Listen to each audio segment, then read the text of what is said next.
Four Seasons, donde hace minutitos nada más Henry Cavill y Lauren Schimdt acaban de dar una conferencia de prensa por el estreno de Witcher en Netflix, que se estrena el próximo 20 de diciembre. Así que en un ratito te vamos a estar mostrando todas las imágenes acá nomás, mirad.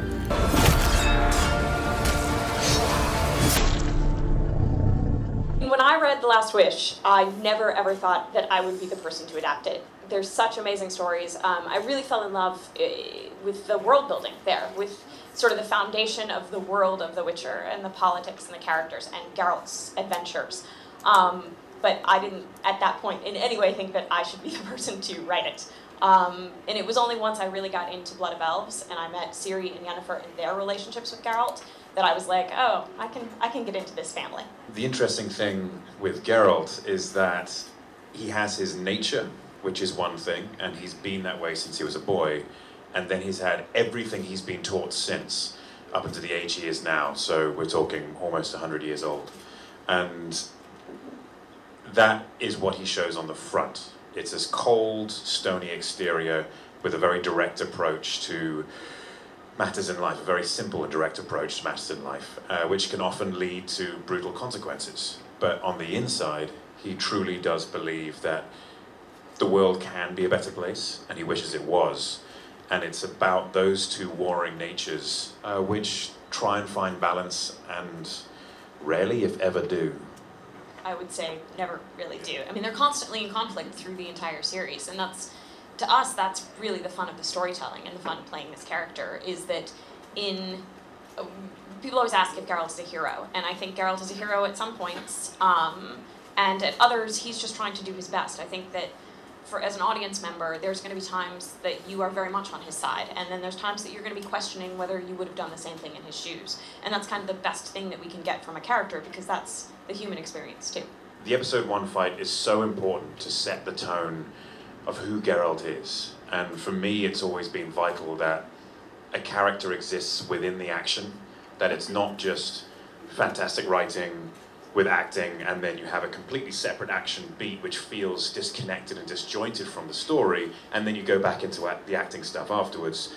For Wolfgang, myself, and Lauren, it was very important that the story continues through the action from the last bit of dialogue all the way through to the end of the episode.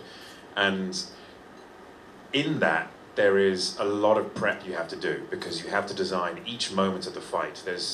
That fight in episode 1 has 2 separate sections, maybe 3. The first section contrasts massively to the second section.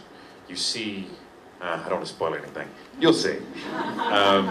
But it shows the different sides of Geralt, and ultimately that thing we were talking about earlier, which is he makes decisions which you may or may not agree with. The schedule was so tight with the show that a lot of the choreography I was learning via a video while I was getting my wig put on in the morning, and then I would shoot that fight that day. And so a lot of it is instinct. I mean, you obviously have to be safe, and it was always rehearsing for an hour or 2 beforehand of shooting, but a lot of it came by instinct, yeah. I was initially a fan of the games, PC gamer for most of my life, and then when I had my first meeting with Lauren actually informed me that the games was based on the books. Like a lot of people out there, I did not know that. And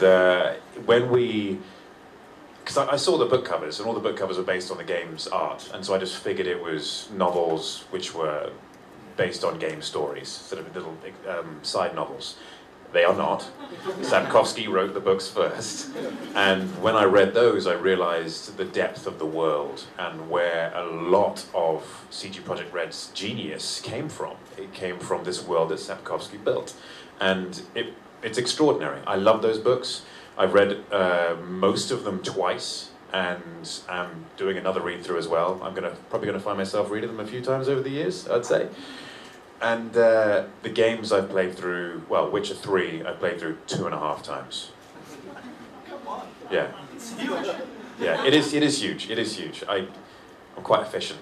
I would go back to the books, but to me, television is also a collaboration. And one of the best things of working with Henry on Geralt, for instance, is I've written a lot of words on a page. And in my mind, I have exactly what Geralt looks like and how he sounds and what he would say to Roach. And then I have to trust the talent that is joining me.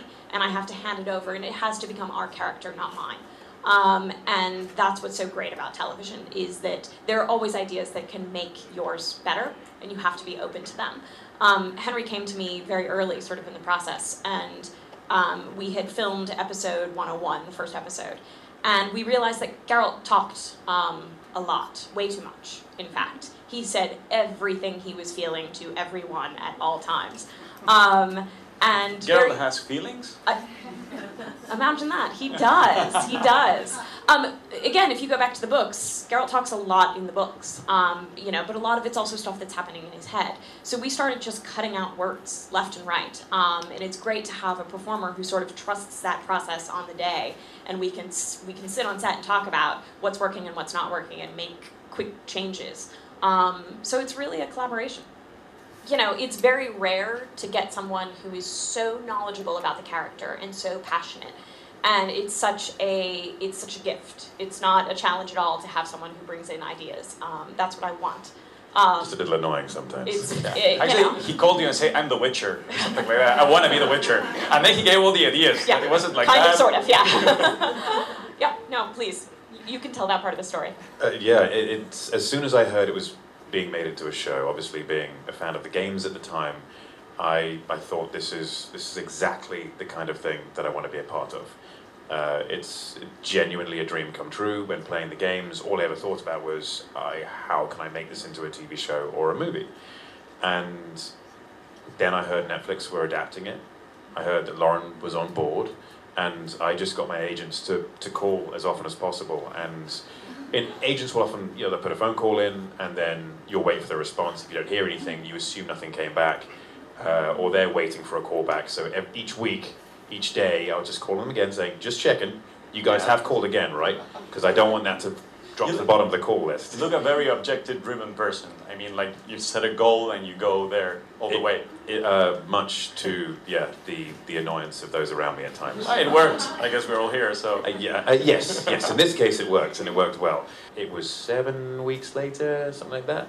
7 weeks later, I get the call, and they were asking if I would audition, and I was on holiday at the time, and I was like, right, yes, where do I need to go?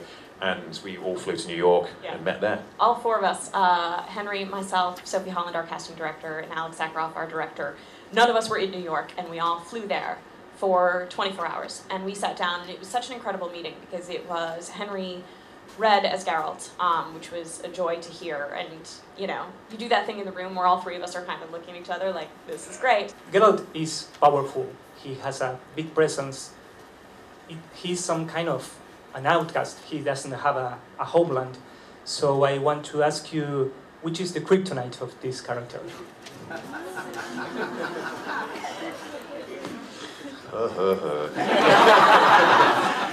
I would say I would say his weakness is it's probably his capacity to love. It's a witch's role is not to love. It is to kill and to get money, and they're not intended to kill people, but they often have to due to circumstance. He always tries to protect the innocent as long as he deems they are worthy, and always gets himself wrapped up in some kind of terrible situation where he has to commit one evil or another. I will take the girl, protect her, and bring her back unharmed.